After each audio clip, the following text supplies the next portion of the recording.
በመካከለኛው ምስራቅ ያለው ውጥረት እጅግ አሳሳቢ ደረጃ ላይ በደረሰበት በዚህ ወቅት ላለፉት ጥቂት ሰዓታት ሲሰሙ የነበሩ ዋና መረጃዎች እንደሚከተሉት ናቸው። አንደኛ፣ በቴህራን ላይ የተቃጣው ጥቃትና የፋርስ አዲስ ዓመት። ፋርስ የአዲስ ዓመት ኖርዝ የመጀመሪያ ቀንን እየተቀበለች ባለችበት በዚህ ወቅት በዋናዋ ከተማ ቴህራን እና አቅራቢያዋ በሚገኙ እንደ ካራጅ፣ ሻህራክኢ፣ ማህላቲና ሻህር ኤሬይ ባሉ አካባቢዎች ላይ የአየር ጥቃት መቀጠሉ ተዘግቧል። በሁለተኛ ደረጃ የኢራን ሚሳኤሎች ዲየጎ ጋርሲያ ኢላማ አድርገዋል። ኢራን ሁለት መካከለኛ ርቀት ተወንጫፊ ባላስቲክ ሚሳኤሎችን በህንድ ውቅያኖስ ላይ ወደሚገኘው የዲየጎ ጋርሲያ ደሴት መተኮሷን ዋል ስትሪት ጆርናል የአሜሪካ ባለስልጣናትን ጠቅሶ ዘግቧል። ይሁን እንጂ ሚሳኤሎቹ በደሴቲቱ ላይ የሚገኘውን የአሜሪካና የእንግሊዝ የጦር ሰፈር አልመቱም።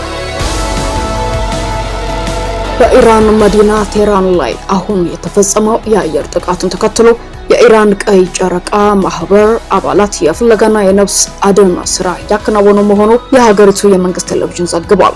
እንደ ዘገባው ከሆነ ጥቃቱ ያረፈው በቴህራን በሚገኘው አንድ የመኖሪያ ህንፃ ላይ ሲሆን በጥቃቱ ምክንያት ስለደረሰው የሰው ህይወት መጥፋት ሆነ ስለ ውድመቱ መጠን እስካሁን የወጣ መረጃ ይፋዊ የለም። ከጥቃቱ አስቀድሞ ታዋቂው የአዛይር ግንብ በሚገኝበት አቅራቢያ የሚገኘውን ኤክፓታን ጨምሮ በርካታ የቴህራን ወረዳዎች ውስጥ ተከታታይ የሆኑ ከፍተኛ የፍንዳታ ድምጾች ተሰምተው እንደነበር ታውቋል። ይህ በእንዲህ እንዳለ በሰሜናዊ እስራኤል ጋሊል ፓናሃንድል አካባቢ በሚገኘው ሚስጋብ አም የሰፈር መንደር ሊሰነዘር የሚችል የሮኬት ጥቃትን የሚያስጠነቅቅ የሳይረን ድምጽ መሰማቱን የሀገሪቱ የደህንነት ምንጮችም አሳውቀዋል። በአሁኑ ሰዓት በአካባቢው የሚገኙ ነዋሪዎች ወደ መጠለያ እንዲገቡ ጥሪ የተላለፈ ሲሆን ስለ ሚሳኤሎቹ መውደቅ ወይም ስለደረሰው ጉዳት እስካሁን የተረጋገጠ መረጃ የለም። በጥቃቱ ጀርባ የትኛውም አካል እንዳለ በይፋ ባይገለጽም በድንበር አካባቢ ያለው ወታደራዊ ውጥረት ከፍተኛ ሁኔታ ላይ ተባብሶ ቀጥሏል።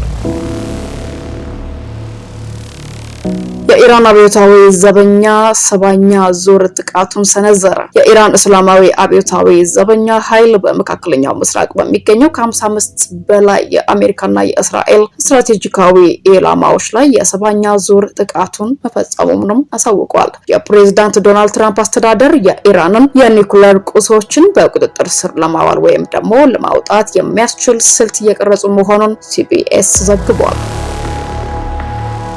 ከመጋቢት 2 ጀምሮ ለመጀመሪያ ጊዜ አንዲት የግሪክ የጭነት መርከብ የክትትል መቆጣጠሪያዋን በማብራት የሆርሙዝ ሰርጥን በሰላም ማለፏን ገልጻለች። ይህ በዘርፉ ትልቅ ትኩረት ያገኘ ክስተትም ሆኖ አልፏል። የሳውዲ አረቢያ ጠንካራ መግለጫ። ሳውዲ አረቢያ እስራኤል በሶሪያ ላይ በፈጸመችው አዲስ ጥቃት ግልጽ ጥሰት በማለት ድርጊቱን በጽኑ እንዳወገዘችው ገልጻለች። ሊባኖስ አዲስ የለቃችሁ ውጡ ትዕዛዝ። እስራኤል በደቡባዊ ቤይሩትና ጨምሮ በተለያዩ የሊባኖስ አካባቢዎች ላይ ጥቃት ስትሰነዝር ነዋሪዎች ደግሞ አካባቢውን እንዲለቁ አዲስ አስገዳጅ ትዕዛዝም አስተላልፋለች። የኢራን ማስጠንቀቂያ ለተባበሩት አረብ ኤሚሬቶች። በሆርሙዝ ሰርጥ አቅራቢያ የሚገኙ በኢራን ቁጥጥር ስር ያሉ ደሴቶችን በድጋሚ ጥቃት የሚሰነዘርባቸው ከሆነ ኢራን በተባበሩት አረብ ኤሚሬት የወደብ ከተማ ላይ ጥቃት እንደምትሰነዝር አስጠንቅቃለች። የአሜሪካው ፔንታጎን የእግረኛ ጦሩን ወደ ኢራን ግዛት ለማስገባት የሚያስችል ዝርዝር ወታደራዊ ዝግጅት እያደረገ መሆኑን ሲቢኤስ ኒውስ ዘግቧል። ፕሬዝዳንት ዶናልድ ትራምፕ በአሜሪካ እስራኤልና ኢራን መካከል ባለው ግጭት ዙሪያ ቀጣይ እርምጃዎችን እየመዘኑ ባሉበት በዚህ ወቅት ከፍተኛ ወታደራዊ አዛዦች እግረኛ ጦርን የመጠቀም አማራጮች እንዲዘረጉ ጥያቄን አቅርበዋል።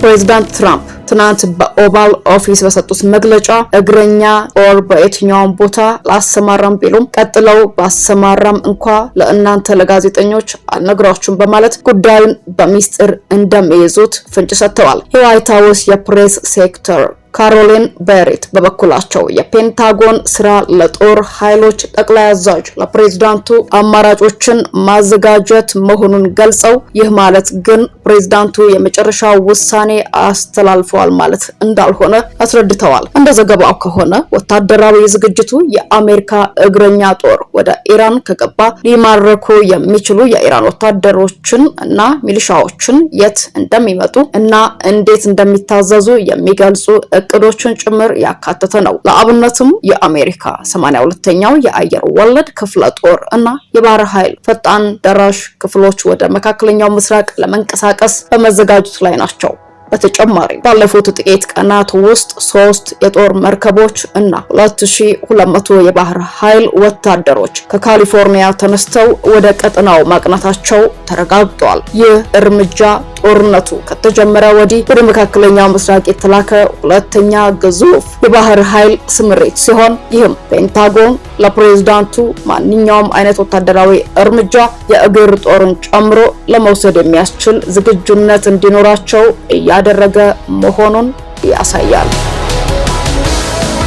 የኦሮሚያ ክልል ርዕሰ መስተዳድር አቶ ሽመልስ አብዲሳ በገጠማቸው የጤና መታወክ ምክንያት በተባበሩት አረብ ኤሚሬቶች አቡዳቢ በሚገኘው ሆስፒታል ሕክምና ላይ ናቸው በሚል እየተሰራጨ ያለው መረጃ ሐሰተኛ መሆኑን የፕሬስ መረጃ ማጣሪያ አረጋግጧል።